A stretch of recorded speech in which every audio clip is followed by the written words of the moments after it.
toutes et à tous, bonjour. Commençons cette revue par les actualités du Bénin. Sergueï Lavrov, le chef de la diplomatie russe, et Tiagoun Bakary, son homologue béninois en pris langue, annoncent les journaux. Au cours de cet échange téléphonique, informe Matin Libre, Olusegun Adjadi Bakary a exprimé la solidarité du peuple béninois et de son gouvernement à la Fédération russe suite au récent attentat. En effet, le pays de Poutine a connu un attentat la semaine dernière qui a fait plusieurs victimes. Pour ce qui concerne les relations russo-béninoises, précisément le développement du dialogue politique, l'expansion des relations commerciales, économiques et humanitaires, les deux personnalités en ont également discuté avec à la clé certains points de vue partagés. Aussi, lors des discussions, l'accent a-t-il été mis sur la situation dans la région du Sahara-Sahel qui continue de se détériorer en raison de l'augmentation de la menace terroriste. Lutte contre le terrorisme au Bénin, talent se tourne-t-il vers Poutine? S'interroge simplement la nouvelle tribune de la diplomatie au Bénin, parlant politique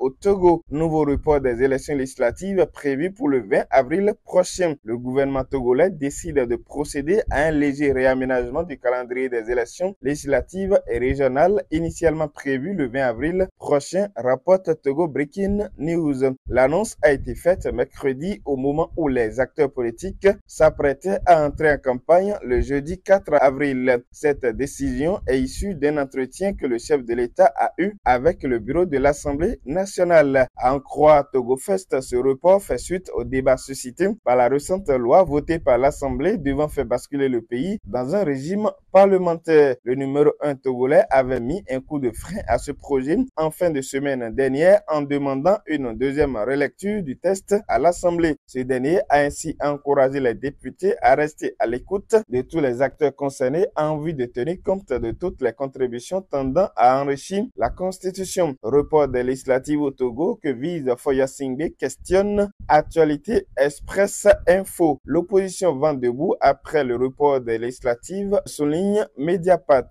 Vivement que les intérêts du Togo soient au cœur de tous les camps, peut-on simplement souhaiter. Au Sénégal, le changement de constitution n'est pas au rendez-vous, mais le changement de dirigeant suite à l'élection du nouveau président s'est fait dans une ferveur populaire digne des grandes démocraties. Le président Bassirou Diomaye Faye a été investi conformément à la constitution le mardi dernier devant plusieurs chefs d'État de l'Afrique. Il est devenu le 5e président de l'histoire du Sénégal, précise Sénéweb. Aux côtés de mes pairs africains, je réaffirme l'engagement du Sénégal à renforcer les efforts déployés pour la paix, la sécurité, la stabilité et l'intégration africaine, a déclaré le nouveau président élu. Aussitôt installé, le nouveau président a nommé son mentor Ousmane Sonko Premier ministre. Sonko aux manettes, s'exclame Wolf Quotidien en première page. Pas de surprise, pointe le site d'information Dakar Matin. Ousmane Sonko est maintenant invité à proposer les membres du gouvernement. Ce sera dans les prochains jours, a déclaré l'intéressé. Ce gouvernement sera composé d'hommes et de femmes de valeur et de vertu, de Sénégalais et de Sénégalaises de l'intérieur et de la diaspora connus pour leurs compétences, leur intégrité et leur patriotisme, a fait savoir Ousmane Sonko. Tandem Faye-Sonko au Sénégal, vaincre ensemble au péril, écrit le quotidien Ouagalais le pays. C'est dans ce contexte de changement de régime que le Sénégal a célébré ses 64 ans d'indépendance.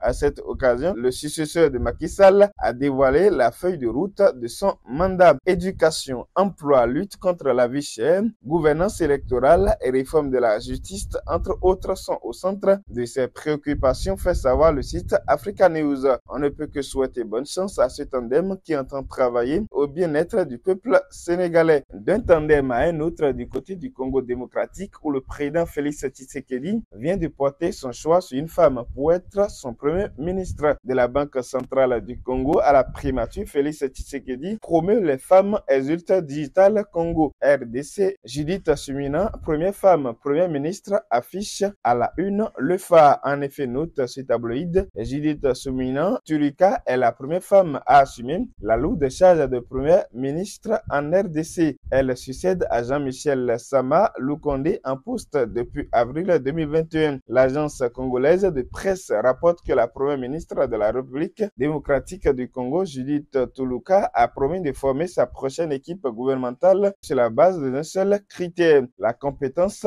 professionnelle. La nouvelle locataire de la primature possède entre autres comme atout la maîtrise du secteur du développement pour avoir évolué au PNUD. Africa News estime alors que le pays est confronté à plusieurs défis, notamment ceux de la sécurité, de la tenue de ses finances publiques, le développement et l'humanitaire, le président semble donc tenir un profil plus ou moins idéal pour les commandes du prochain gouvernement. Plein succès à cette femme qui vient ainsi prouver que les femmes sont capables d'être hissées au plus haut niveau. De la politique, toujours à la une de l'actualité en Afrique centrale. Selon le Monde Afrique, 7 mois après le coup d'État militaire ayant mis fin à 55 ans de dynastie Bongo, le nouvel homme fort du Gabon, le général Brice Oligui Nguema, a lancé mardi 2 avril un dialogue national inclusif d'un mois censé préparer des élections en 2025.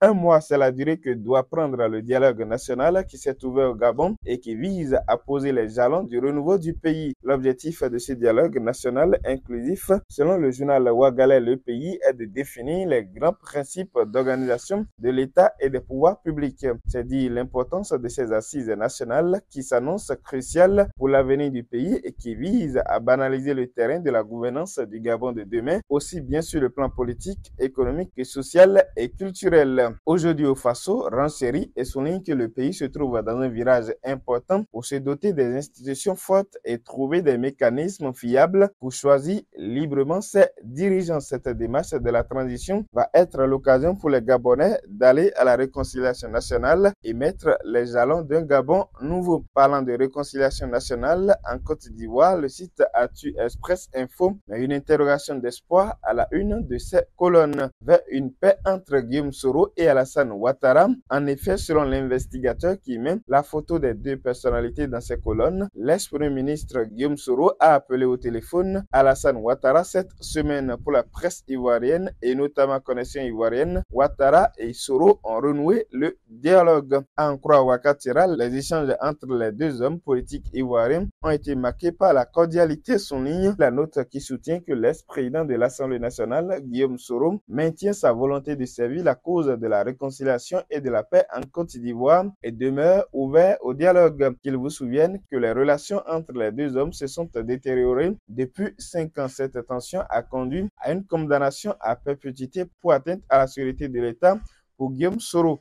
Vivement qu'une solution soit trouvée à cette crise afin que la réconciliation en cours dans le pays soit exempte de toute discrimination.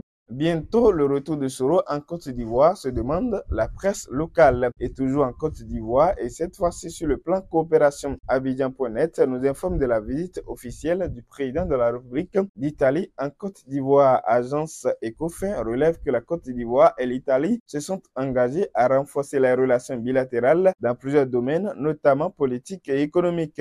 L'Infodrome salue la qualité des relations entre les deux pays. Terminons notre revue de presse de cette semaine par quelques informations du coaching. Sur l'éclairage du coach, il a été question des 3 dimensions de la foi. Au cours de cet entretien, l'homme dont la grandeur de foi ne fait plus aucun doute a fait savoir que la foi dans ce contexte est le degré de conscience que nous avons de Dieu. Sans une conscience élevée de Dieu, il est impossible de vivre en bonne santé, dans la joie et le bonheur. Mais quelles sont ces dimensions de la foi? À quoi sert en réalité la foi d'un homme sur le chemin de la réalisation de soi? Découvrez toutes les réponses dans cette émission gratuitement sur la page YouTube Coach Pouillon officielle. Et qui parle de foi parle aussi des croyances. La thérapie des croyances, c'est le thème dans l'émission À l'ombre du coaching. Une croyance est une information qui n'est ni vraie ni fausse que nous avons choisi de lui donner le pouvoir sur notre vie. À travers des exemples pratiques, nous avons compris ce qu'on appelle croyance et ses implications dans notre vie de tous les jours. Y a-t-il une thérapie des croyances? Que gagne-t-on au travers d'une thérapie des croyances? Faites-y un tour sur la page et vous allez découvrir plusieurs autres révélations croustillantes. C'est tout pour ce numéro de votre revue de presse africaine présenté par Jérôme Wenceslas Capo avec Guillaume Fou depuis le studio Bernard Coman Pouillon de Cotonou. Merci pour votre attention et à samedi prochain.